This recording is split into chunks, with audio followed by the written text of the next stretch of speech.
around burns? That is such a great question. And you know what? That's the question that we've been asking for so long. I love morel mushrooms. I love morel mushrooms too. They are poisonous. Ah, unless you cook them. really? Yeah. Oh boy, that's important to know. Many people have died from morel mushrooms. Yeah. Wow, Yeah. that's crazy. You don't want to cook morel mushrooms in a closed kitchen without ventilation. There are volatile compounds coming out of the morels, totally denatured in cooking, delicious. But many, many examples of this. In Japan, I was in Japan 15 years ago. So if you don't have an overhead fan, don't fry morels in your kitchen. Or you should open up the window, but just don't inhale the fumes. Wow. I would have never imagined The North that. American Mycological Association is the association for Canada, Mexico, and the United States. And there's a poison control group in that, and they collect all the details. It's namyco.org, NAMYCO.org. And they're the go-to place. Ironically, because of HIPAA rules, the mycologists have been disconnected from the patients in the medical community because now there is a firewall between them. We can anonymize the case reports, but there's a firewall of information because of HIPAA and disclosures of patient conditions that has really inhibited the flow of information. Nevertheless, NAMYCO.org, North American Mycological Association, NAMY.co.org, and my professor, Dr. Michael Bugh, is a giant, in consulting with for adverse effects in mushroom poisonings. So morels are delicious, but to answer your question, morel mycelium seems to be everywhere. And then for horse burns, and they come up. Right. Where were they before? Right. Well, do they exist in places that don't have burns? Yes. But rarely. No. We think all the time. All the time. We but think the very morels common amongst burns. They're everywhere where forests are. Right. And when the forests burn, it knocks down all the competition. Oh. And it becomes very alkaline. And the absence of organic material and competitor fungi, the change in the pH. And so we think also from the Gaian hypothesis point of view, it's a great way of nature to rebound because they're scentful. They attract animals, they attract insects, and birds come in, drop seeds, and then they become an oasis point for the regeneration of an ecosystem. Oh. Never underestimate the intelligence of nature. And nature has figured this out. Nature does not exist in a vacuum. There's always these repopulation vectors happening, and it's collaborative. It's not competitive. There is competition between the fungi, but when the competitors are knocked down, the morels come up. That's fascinating. Another fascinating thing is that the largest living organism on Earth in the Pacific Northwest. Yeah, Armillaria astoi. Yeah. Some people call it Gallica, two different things. But yeah, I flew over it. It's a 2,200 acre, basically a clear cut. It killed all the trees. In my book, Mycelium Running, I have the best photographs of the largest organism in the world. And I hired an airplane, and first time I couldn't see it because I was too low. Second time I had to spiral up. Can you explain what it is to people? It's a honey mushroom. It's a parasite on trees. It's edible. The honey mushrooms on hardwoods tend to taste better, but this one is on conifers. And comes up in clusters. It forms black rhizomorphs, black mycelium. It's called laminated root rot. Many listeners here know what that is. It kills fruit trees. But this is a marauding parasite that created a contiguous mat over 2,200 acres. And in this case, it killed all the trees, so they went ashen gray in color, and they dried out, and they're dead. Because of fire hazard from lightning strikes, the Forest Service came in, and they cut all the dead trees. And they created this beautiful outline of the largest mycelial mat in the world because you could see where the dead trees were. Can we see what that looks like in an image? It's also in Mycelium Running. But anyhow, that's an example. Now, it killed the trees. That's terrible. But it created grasslands for ungulates. Right. So deer and moose, elk can come in. So it's I think it's a way of this rebalancing of nature. Right. Where you're dealing with millions and millions of acres. Millions and millions of acres. There is a real big problem with the bark beetle right now. That's a problem. It's the ecosystems are shifting in response to stress. And, we live with our mind's view of only one lifetime. We're very myopic. I think we need to look at the 1,000-year. I mean, what is the lens of time that we actually look at ecosystems? What's the right lens to use? Depends upon your vested interests. As a human, as a deer, as an ecosystem, they could be very different. Right. It's just such a fascinating thing. The largest known organism on Earth exists in the Pacific Northwest. And it's one cell wall thick. That's so nuts. Think about its immune system. You know what I found out recently that I had no idea? Aspen trees, when you see aspen trees, it's one plant.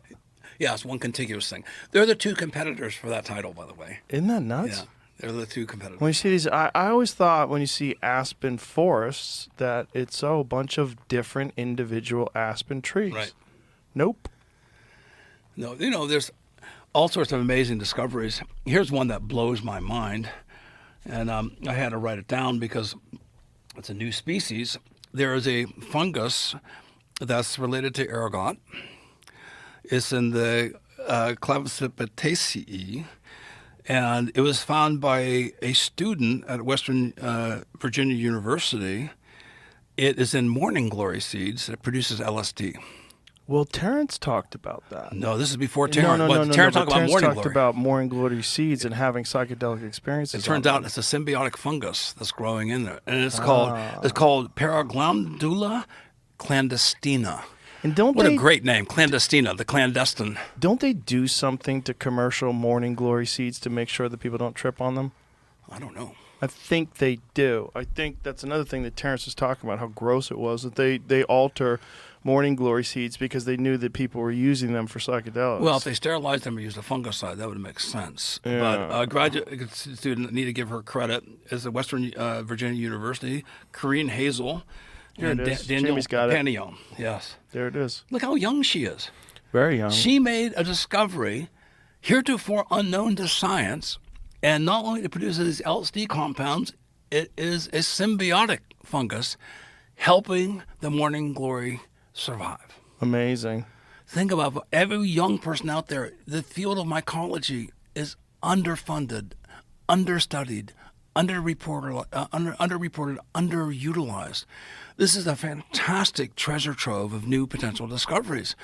I have long stated I think the field of mycology should be funded as well as the computer industry because it's so fundamental to the survival of our species. It's that big. No, I couldn't agree with you more.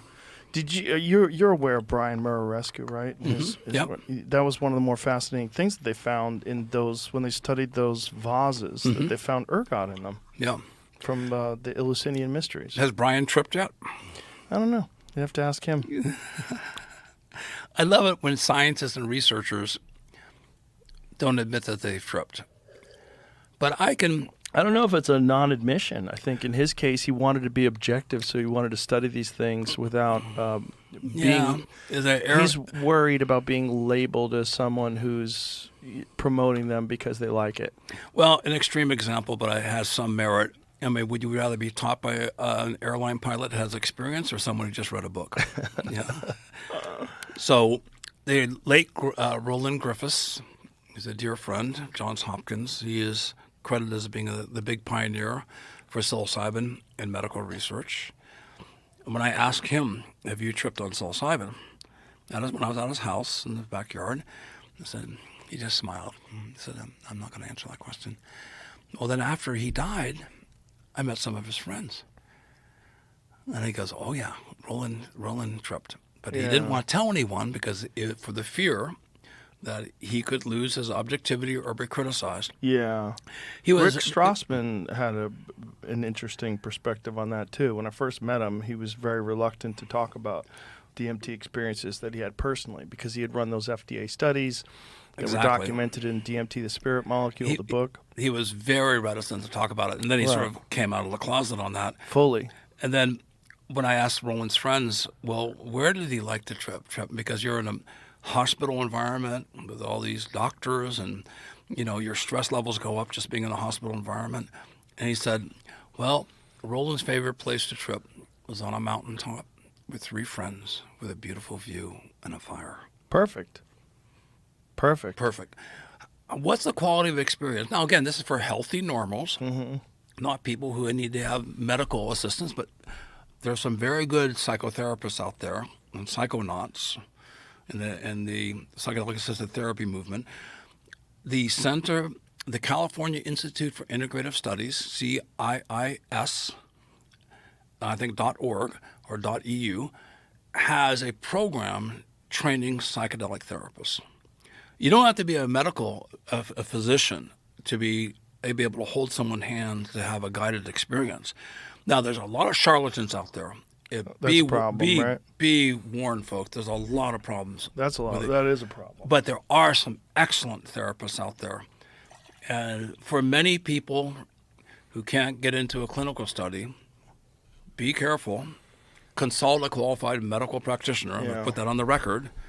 But a lot of people have benefited without having to go through traditional medical, constructs of a hospital, right, to have benefit. And then they're reluctant to talk about it because of the illegality of it, unfortunately. And if you have a job that is where you have to be taken seriously, you could lose your medical license. Yeah. But the University of Washington, Anthony Back published a clinical study on using psilocybin for physicians and nurses who were emotionally harmed and distressed by people angry at them because of COVID in the hospital. And they were spit upon, and they were attacked viciously, physically sometimes, in the hospital. They had PTSD, but just trying to provide good medical support. So he did a clinical study that was published this last year showing the benefits, because the nurses and physicians, when they get out of the system, they can't provide medical care. Society loses. So they were able to reconcile the emotional harm that they experienced from angry patients and being assaulted, and they were able to then return, many of them, back into the medical profession, with a healing from that. So realize aggression and anger affects everyone around you. Mm-hmm. The advantage of psilocybin, I think, just like a pebble in the pond of a tragedy creates ripples of distress throughout society.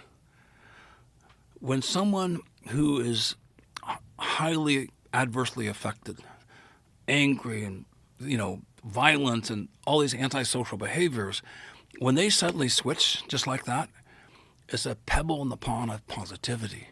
A great example, a law enforcement officer by the name of Sarko from Boston just received his religious exemption for using psychedelics. So he is a police officer, and his chief of police is now retired. He has been an advocate because he saw Sarko, who experienced all these negative. You'd love to have him on the show sometime. He can really speak authoritatively to other law enforcement officers, saying, this has helped me. So I have a law enforcement officer. I'd love to talk to him. I'd love to for you. He's the real deal. I have a RCMP officer friend in Vancouver who took me to his favorite psilocybin mushroom shop in Vancouver. I couldn't believe it. We walked in this psilocybin mushroom shop. They didn't know who I was, thankfully. And they were selling the stem of stack, which is kind of weird because I had my name on it. And we walk in there and say, this is where I tell all my law enforcement officers to come to get their psilocybin. I go, really? I said, I'm sorry, but I'm trying to juxtaposition this, how does this work? And he goes, well, this is good perhaps for ICE also. He said, how, in the United States, law enforcement officers are aggressive and mean. They tend to intimidate you and, subjugate you. I said, we found a better way up here, and it's through psilocybin. I said, well, what do you do? He says, well, we have learned the following. Now when I have to arrest somebody, I know they have a warrant out for them. I walk up to them, and I say, and I always walk up with a smile on my face. Never a harsh look, always a smile on my face. And I said, I have good news and I have bad news. What do you want to hear first? He said, invariably, everyone wants to say, tell me the good news. And he goes, the good news is you can finish your cup of coffee. And I go, okay, what's the bad news? Dude, I got to arrest you.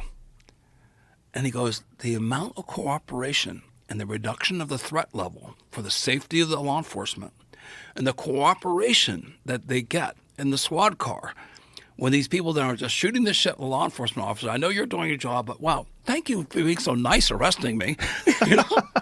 He said it's a game changer. It's reduced the threat to us physically of making arrests. It makes sense. It doesn't escalate. Yeah, it doesn't escalate. They de-escalate it. And he Yeah. goes, you won't believe the things I learned, from these people you're arresting now, who tell me things that would never have gotten out of an interrogation, but they were so respected. And the fact that they had to do their job without becoming adversarial. Yeah. Note to self, right? Note to everyone right now. Note to everyone. And all conflicts involve two or more people. It's not just this is the only way to react to something. Yeah. It's how you react, how they react to your reaction. There's a cascading effect. Well, I have great faith in humanity. I do too. I have seen the best. I mean, I've seen people. Most people are great. Most people are great, and they're better when they go through a psilocybin experience that amplifies the best of people. And it also helps them resolve a lot of the baggage. You can think of the inflammatory actions of the anger, and you did something and you don't want to tell anybody, but you're haunted by that.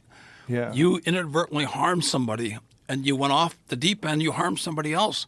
It's a cascading event of harm. Yeah. And when these people are resolved, going, that was a bad chapter in my life. I had one really bad day, or maybe a series of them, but that does not define me, who I am as a person. I have a better self, and it's now and in the future. Right. It's not in the past. Yeah, that's the perspective we should all have, and that's the thing that we should all strive for. Be the best version of you that you can be.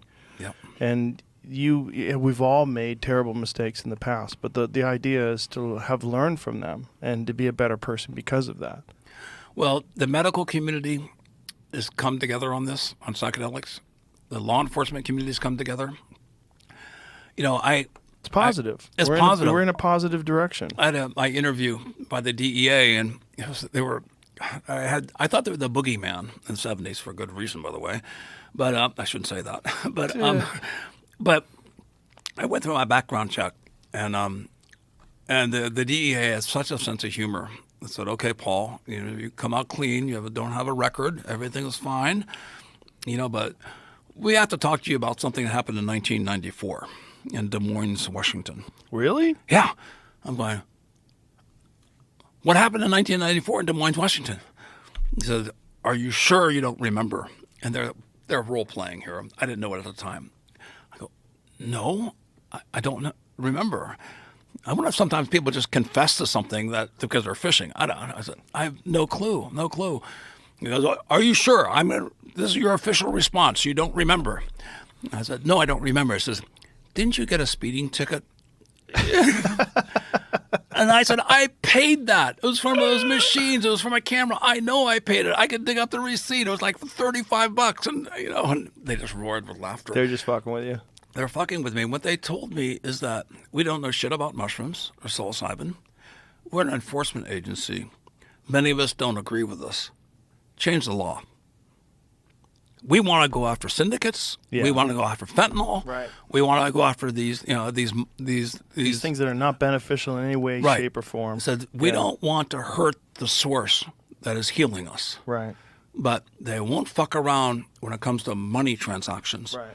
Once you involve money, then the DEA is going to be involved. Right. But you're involved in research, and we have strict guidelines. I had a DEA license in 1975, 1976, 77, 78, through Dr. Mycology at the Everett State College, and they were much more liberal. I could grow tons of psilocybin mushrooms and collect them, and that's why we did a series of conferences. I was the only one that had a DEA license, so we did these conferences, collecting all these experts together with Albert Hofmann there, R. Gordon Wasson, Richard Evans Schultes, Jonathan Ott, Terrence McKenna. But I had the license to be able to possess psilocybin with my professor, and so we would have all the psilocybin. So we did these educational events, academic with citizen scientists and psychonauts coming together. But it's really different. We just had the Psychedelic Science MAPS conference in Denver, 8,500 people. Back in the 1970s, at any moment, We were afraid that a SWAT team would break down the doors and arrest everybody. We existed in a high state of paranoia because that was a war on drugs with Richard Nixon.